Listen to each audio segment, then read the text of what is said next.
আসসালামু আলাইকুম সুপ্রিয় দর্শক, আপনি কি জানেন পৃথিবীতে এমন কিছু নদী রয়েছে যেগুলোর উৎপত্তি জান্নাত থেকে। ইসলামের পবিত্র হাদিসে এমনই 4টি নদীর কথা উল্লেখ রয়েছে যেগুলো জান্নাতের নদীগুলোর অন্তর্ভুক্ত। এই ভিডিওতে আমরা জানব সেই নদীগুলোর পরিচয়, অবস্থান এবং এর আধ্যাত্মিক গুরুত্ব সম্পর্কে। তো বন্ধুরা, পৃথিবীতে প্রবাহিত জান্নাতের নদীগুলোর তালিকায় 1 নম্বরেই রয়েছে রিভার নাইল বা নীল নদ। রাসূলুল্লাহ সাল্লাল্লাহু আলাইহি ওয়াসাল্লাম বলেন, সাইহান, জাইহান, নীল এবং ফোরাত এই 4টি নদী জান্নাতের নদী। সহিহ মুসলিম।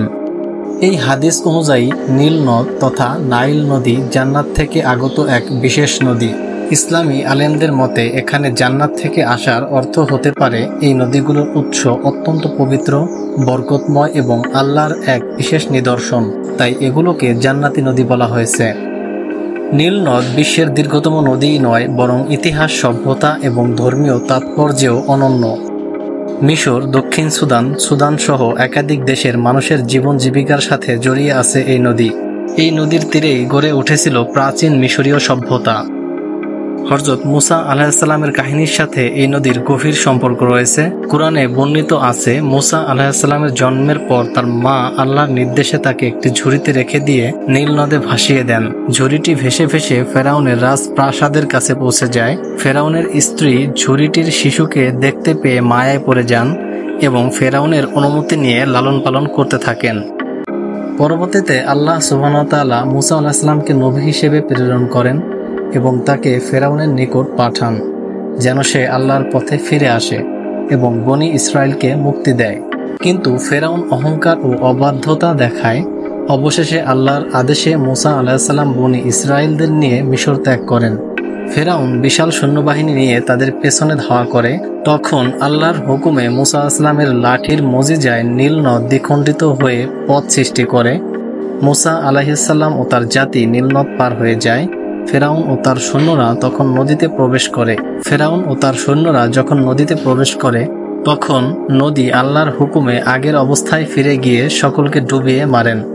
তবে কিছু মতবিরোধ রয়েছে, ফেরাউন কি আসলেই নীল নদ নাকি লোহিত সাগর, কোথায় মরেছিলেন?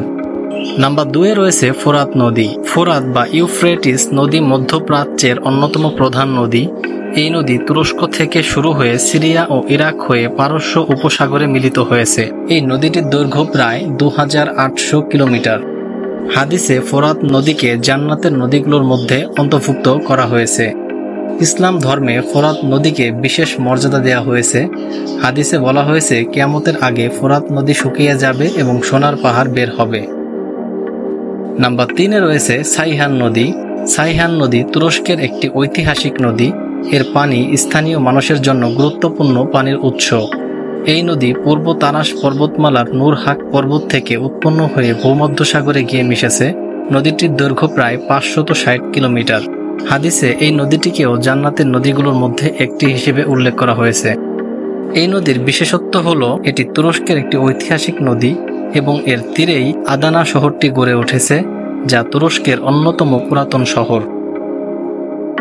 পৃথিবীতে প্রবাহিত জান্নাতের নদীগুলোর মধ্যে সর্বশেষে রয়েছে জাইহান নদী। জাইহান নদী, যা তুরস্কের দক্ষিণাঞ্চলে অবস্থিত, পূর্ব তারাস পর্বতমালার নূরহাক পর্বত থেকে উৎপন্ন হয়ে ভূমধ্যসাগরে গিয়ে মিশেছে। নদীটির দৈর্ঘ্য প্রায় 509 কিলোমিটার। এটিও হাদিসের জান্নাতের নদীগুলোর মধ্যে একটি উল্লেখ করা হয়েছে। তবে মনে রাখতে হবে, জান্নাতের নদী বলা মানে এই নয় যে এই নদীগুলো সরাসরি জান্নাত থেকে বেরিয়েছে, বরং এর বরকত, বিশুদ্ধতা এবং গুরুত্ব জান্নাতের নদীর মতোই উল্লেখযোগ্য। আমাদের চারপাশে থাকা এই নিদর্শনগুলো আমাদের ঈমানকে আরও মজবুত করে, জান্নাত থেকে আগত নদীগুলোর কথা মনে করিয়ে দেয় এই পৃথিবীর মাঝে আল্লাহর কুদরতের কত অপূর্ব নিদর্শন ছড়িয়ে ছিটিয়ে আছে। তো বন্ধুরা, যদি নতুন কিছু শিখে থাকেন বা ভিডিওটি আপনার ভালো লাগে তাহলে অবশ্যই লাইক, কমেন্টস ও সাবস্ক্রাইব করতে ভুলবেন না। আজ এখানেই শেষ করছি। দেখা হচ্ছে আবার নতুন কোনো ভিডিওতে ইনশাআল্লাহ। আল্লাহ হাফেজ।